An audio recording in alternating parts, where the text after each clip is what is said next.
ഇന്ന് നമുക്കൊരു കിടിലൻ പുഡിംഗ് ഉണ്ടാക്കിയാലോ? തീ പോലും കത്തിക്കണ്ട, അതുപോലെ വെറും 3 ചേരുവകൾ മാത്രം മതി ഈ കിടിലൻ പുഡിംഗ് ഉണ്ടാക്കിയെടുക്കാൻ. വളരെ എളുപ്പത്തിൽ ഉണ്ടാക്കുകയും ചെയ്യുക, എന്നാൽ നല്ല ടേസ്റ്റുമാണ്. മാത്രമല്ല ഇതിന് ചൈന ഗ്രാസോ ജലാറ്റിനോ കോൺഫ്ലോറോ ഒന്നും വേണ്ട കേട്ടോ. അപ്പോൾ പുഡിംഗ് ഉണ്ടാക്കാൻ വേണ്ടിയിട്ട് ഞാനൊരു ചെറിയ പപ്പായാണ് എടുത്ത് വെച്ചിട്ടുള്ളത്. നല്ല പഴുത്ത പപ്പായാണ് കേട്ടോ. അപ്പോൾ ഇത് വീട്ടിൽ തന്നെ ഉണ്ടായ പപ്പായാണ്. അപ്പോൾ ഞാനിതിവിടെ കട്ട് ചെയ്ത് വെച്ചിട്ടുണ്ട്. ഇനിയിപ്പോൾ ഇതിൻ്റെ തൊലിയെല്ലാം കളഞ്ഞ് കുരുവെല്ലാം മാറ്റി ചെറിയ ചെറിയ പീസായിട്ട് കട്ട് ചെയ്തെടുക്കണം. അപ്പോൾ നല്ല മധുരമുള്ള പപ്പായ ആയിരുന്നു കേട്ടോ, അത് നല്ല കളറും ഉണ്ട്. അപ്പോൾ പപ്പായ എല്ലാം ഞാനിവിടെ ചെറിയ പീസായി കട്ട് ചെയ്തെടുത്തിട്ടുണ്ട്. ഇനി നമുക്കിത് മിക്സിയുടെ ജാറിലേക്ക് ഇട്ട് കൊടുക്കാം. അപ്പോൾ നമ്മളിനി ഇത് നല്ല പോലെ അരച്ചെടുക്കണം കേട്ടോ. വെള്ളമൊന്നും ചേർക്കാതെ വേണം നമ്മളിത് അരച്ചെടുക്കാൻ. അപ്പോൾ നല്ല പോലെ ഒന്ന് അരച്ചെടുക്കുക. അപ്പോൾ പപ്പായൊക്കെ ഞാനിപ്പോൾ ഇവിടെ നല്ല പോലെ അരച്ചെടുത്തിട്ടുണ്ട്. ഇനിയിപ്പോൾ നമ്മൾ മധുരത്തിന് ആവശ്യമായിട്ട് ഇതിലേക്ക് ചേർക്കുന്നത് മിൽക്ക് മെയ്ഡാണ് കേട്ടോ. അപ്പോൾ ഞാനിപ്പോൾ 1/2 ടിന്ന് മിൽക്ക് മെയ്ഡാണ് ഇതിലോട്ട് ചേർക്കുന്നത്. നിങ്ങളുടെ മധുരത്തിനനുസരിച്ച് മിൽക്ക് മെയ്ഡ് ചേർക്കുക. പിന്നെ നല്ല മധുരമുള്ള പപ്പായൊക്കെ ആണെന്നുണ്ടെങ്കിൽ കുറച്ച് കണ്ടൻസ്ഡ് മിൽക്ക് ചേർത്താൽ മതി കേട്ടോ. പിന്നെ നമ്മൾ ഇതിലോട്ട് പഞ്ചസാര ചേർക്കാൻ പറ്റില്ല, കാരണം നമ്മുടെ പുഡിംഗ് സെറ്റ് ആവണമെന്നുണ്ടെങ്കിൽ മിൽക്ക് മെയ്ഡ് തന്നെ ചേർക്കണം. പിന്നെ ഇതിലേക്ക് വേണ്ടത് നാരങ്ങയാണ് കേട്ടോ. അപ്പോൾ ഒരു ചെറിയ നാരങ്ങയുടെ പകുതി ജ്യൂസാണ് ഇപ്പോൾ ഞാൻ ഇതിലേക്ക് ചേർക്കുന്നത്. അപ്പോൾ നാരങ്ങ നീരും നമ്മൾ നിർബന്ധമായിട്ട് ഇതിലോട്ട് ചേർക്കണം കേട്ടോ, എന്നാൽ മാത്രമേ നമ്മുടെ പുഡിംഗ് കറക്റ്റായിട്ട് കിട്ടുള്ളൂ. പിന്നെ നമ്മളിതിലോട്ട് ജലാറ്റിനോ ചൈന ഗ്രാസോ ഒന്നും ചേർക്കുന്നില്ലല്ലോ. വെറും 3 ചേരുവകൾ വെച്ചിട്ടാണ് നമ്മൾ ഈ കിടിലൻ പുഡിംഗ് ഉണ്ടാക്കുന്നത്. അപ്പോൾ ഇതിപ്പോൾ ഞാനിവിടെ നല്ല പോലെ അരച്ചെടുത്തിട്ടുണ്ട്.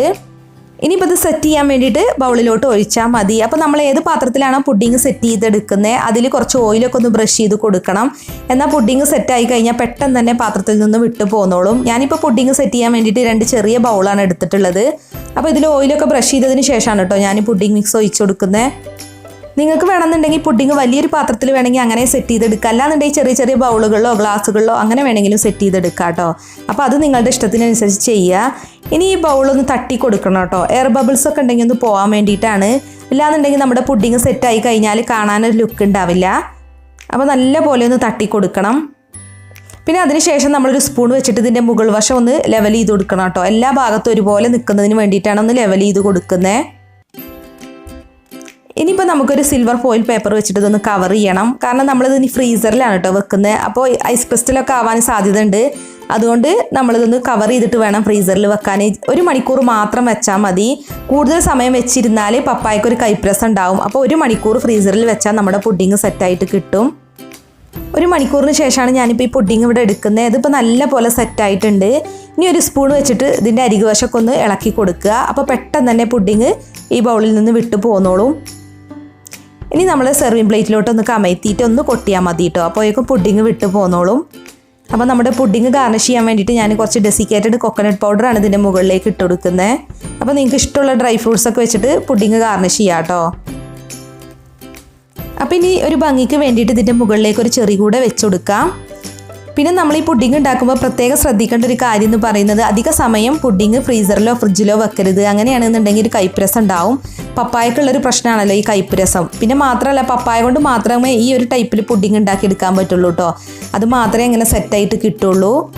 അപ്പോൾ മറ്റേ പുഡിങ്ങും ഞാനൊരു പാത്രത്തിലേക്ക് മാറ്റിയിട്ടുണ്ട്. അപ്പോൾ നമ്മുടെ 2 പുഡിങ്ങും ഇവിടെ റെഡി ആയിട്ടുണ്ട്. നല്ല എളുപ്പത്തിൽ ഉണ്ടാക്കാൻ പറ്റിയൊരു പുഡിങ്ങാണ് കേട്ടോ, നല്ല ടേസ്റ്റുമാണ്. അപ്പോൾ നിങ്ങളൊന്ന് ട്രൈ ചെയ്ത് നോക്കൂ, എന്നിട്ട് നിങ്ങളുടെ ഫീഡ്ബാക്ക് ഒന്ന് അറിയിക്കണം കേട്ടോ.